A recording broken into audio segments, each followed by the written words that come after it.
नमस्कार, स्वागत है आप सभी का सी न्यूज भारत में। मैं हूं आपके साथ ज्योति श्रीवास्तव। वक्त हो चुका है गुजरात बुलेटिन का, जिसमें बात होगी बड़ौदा की, जहां पलसवाड़ा फाटक के कारण वडोदरा डबोई के बीच लंबा ट्रैफिक जाम लग गया। अगली खबर भी बड़ौदा से है, जहां रमन भाई के घर पर मन की बात कार्यक्रम का आयोजन किया गया। ऐसी तमाम खबरों पर विस्तार से होगी चर्चा। वडोदरा डबोई मार्ग पर पलसवाड़ा रेलवे फाटक के कारण लगभग 1 किलोमीटर लंबा ट्रैफिक जाम लग गया, जिसमें कई वाहन घंटों फंसे रहे और लोगों को भारी असुविधा हुई। ये फाटक वडोदरा से करनाली, चाणौद और पोइया स्टैच्यू ऑफ यूनिटी जाने वाले वाहनों के लिए रोजाना जाम का कारण बनता है, लेकिन त्योहार और रविवार होने के चलते ट्रैफिक और अधिक बढ़ गया। पलसवाड़ा फाटक के पास मरम्मत का काम चल रहा है, जिससे 4 लेन स्टेट हाईवे पर वाहन कुंढेला और बीरपुर तक लंबी कतारों में फंसे दिखाई दिए। खासकर लाभ पंचमी के दौरान बड़ी संख्या में पर्यटक पोइशा और केवड़िया कॉलोनी में स्टैच्यू ऑफ यूनिटी देखने जाते हैं, जिससे ट्रैफिक जाम की समस्या और गंभीर हो गई। इस दौरान फाटक और मरम्मत कार्य के कारण वाहन चालक घंटों जाम में फंसे रहे और गृहनगर लौटने में परेशानी का सामना करना पड़ा। बड़ौदा से सी न्यूज संवाददाता लाल भाई भटियारा की रिपोर्ट। भारतीय जनता पार्टी वडोदरा जिले के पूर्व महासचिव और नर्मदा जिले के प्रभारी धर्मेश भाई पंड्या के साथ साथ वाघोड़िया तालुका पंचायत अध्यक्ष योगेश पटेल, भाजपा संगठन के सभी पदाधिकारी और कार्यकर्ता मन की बात कार्यक्रम में लोगों ने बड़ी संख्या में हिस्सा लिया और लोग मौजूद रहे। मन की बात लाइव कार्यक्रम भाजपा कार्यकर्ताओं, पदाधिकारियों और ग्रामीणों ने कार्यक्रम में बड़ी संख्या में हाजिर रहे।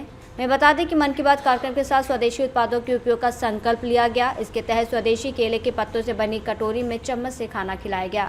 स्वदेशी कटोरी में खमण और अलग अलग वाणिगाओं को टेस्ट किया गया। कार्यक्रम में उपस्थित धर्मेश पांड्या ने लोगों को स्वदेशी चीजें अपनाने का संदेश दिया।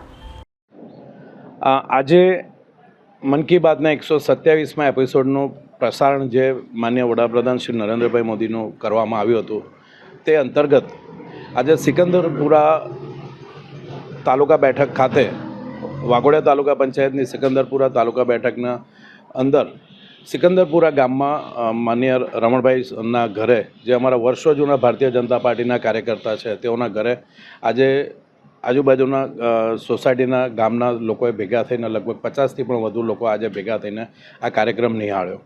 મન કી બાત કાર્યક્રમ જે છે એ હંમેશા માનનીય વડાપ્રધાન શ્રી નરેન્દ્ર મોદી સાહેબ દ્વારા કંઈક ને કંઈક નવું શીખવામાં એમનો કાર્યક્રમમાંથી આપણને મળતું હોય છે। આજે એમના જે કાર્યક્રમ હતો એની અંદર એક બહુ સરસ વાત એમણે કીધી, ગાર્બેજ કાફે અંબિકાપુર કરીને ગામનું એમણે જે વાત કરી કે ત્યાં આગળ ગાર્બેજ કચરો બધો ભેગો કરવામાં આવે છે અને કચરાના સામે અન્ન આપવામાં આવે છે। એ કાર્યક્રમ આજે અહીંયા સયાજીપુરા ખાતે પણ વર્ષોથી ચાલી રહ્યો છે। ત્યારે અમને સૌને આનંદ થયો કે મોદી સાહેબે જે વાત કરી, જે કાર્યક્રમ, જે લોકોને અપીલ કરી, એ કાર્યક્રમના અમે વર્ષોથી સહભાગી અહીંયા સયાજીપુરા ગામ બનેલું છે, એનો અમને આનંદ થયો। આજે અમારી સાથે રિટાયર્ડ આર્મીના શ્રી ગોપાલજી પણ અમારી સાથે જોડાયા, જેઓ આર્મીના એરફોર્સની અંદરથી રિટાયર્ડ થયા છે। આવા વિશિષ્ટ વ્યક્તિઓ પણ ભારતીય જનતા પાર્ટીના કાર્યક્રમોમાં જોડાય છે। માનનીય વડાપ્રધાન શ્રી નરેન્દ્રભાઈને જે સૂચનો છે, આજે એમને ઘણું ગમ્યું। એમણે સામેથી મને કીધું કે ધર્મેશજી, ऐसा अगर है कहीं तो आप हमें बताइए, हमारी सोसाइटी में भी हम ये कार्यक्रम करना चाहते हैं।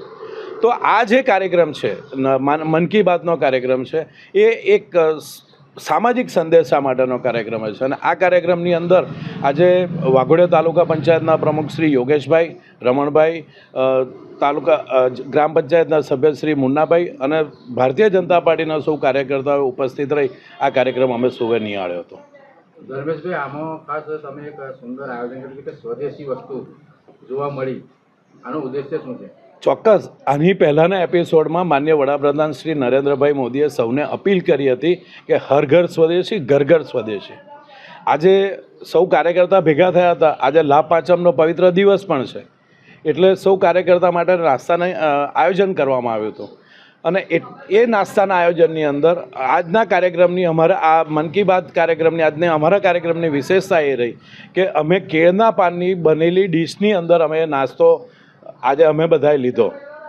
આજે કેળના પાન છે, તો જે જગ્યાએ કેળના પાક થતા હોય છે ત્યાં કેળના પાન એક વખત કેળના પાકી ગયા પછી કેળના પાન ફેંકી દેવામાં આવે છે। આજે કેળના પાનની બનેલી ડીશ, હા, લગભગ 60, 70, 80 ડીશ વપરાય, ભલે 60, 70, 80 વપરાય, પણ આજે ઉપયોગમાં તો આવતી થઈ। આજે એનાથી અર્થોપાર્જન, આજે કોઈક રોજીરોટીનો જે NGO બનાવતી હોય છે, જે મહિલાઓ બનાવતી હોય છે, એના કમાણીમાં અમે ક્યાંક સહભાગી થયા. જે રીતે શ્રી રામે લંકા જવા માટે જે પુલ બનાવ્યો હતો અને ખિસકોલી પોતાના શરીરને ઉપર રેતી લગાડીને અને જે રીતે પુલ બનાવવામાં મદદ કરી, એની મદદ નાની સરખી હતી, એનાથી પુલ બની નહોતો જવાનો. પણ અમે પણ એક એવો નાનો પ્રયત્ન આજે સૌ ભારતીય જનતા પાર્ટીના કાર્યકર્તાઓએ ભેગા થઈને કર્યો કે આ એક નવી શરૂઆત અમે કરી છે. અને અમે સૌને કહેવા માંગીએ છીએ, આ આપના માધ્યમથી જે લોકો અમારો આ વિડીયો જોઈ રહ્યા છે, અમારો આ જે આપના ન્યૂઝ જોઈ રહ્યા છે, અમે સૌને એક વિનંતી કરવા માંગીએ છીએ, એક રિક્વેસ્ટ કરવા માંગીએ છીએ કે અમારી જેમ આપ પણ સ્વદેશી બનેલી વસ્તુઓનો આગ્રહ રાખો. જે નાની મોટી વસ્તુ આપણે ઘરમાં લાવીને વાપરી શકીએ, એ માનનીય વડાપ્રધાન શ્રી નરેન્દ્રભાઈ મોદીએ જે આપણને હર ઘર સ્વદેશીનો આલેખ કર્યો છે, આપણને આહ્વાન આપ્યું છે, એને આપણે ખભે ઉપાડી લઈએ. गुजरात से सी न्यूज संवाददाता हुसैन मंसूरी की रिपोर्ट। गुजरात बुलेटिन में फिलहाल के लिए इतना ही। बने रहिए सी न्यूज़ भारत के साथ, हर खबर आपके साथ, आपके हाथ।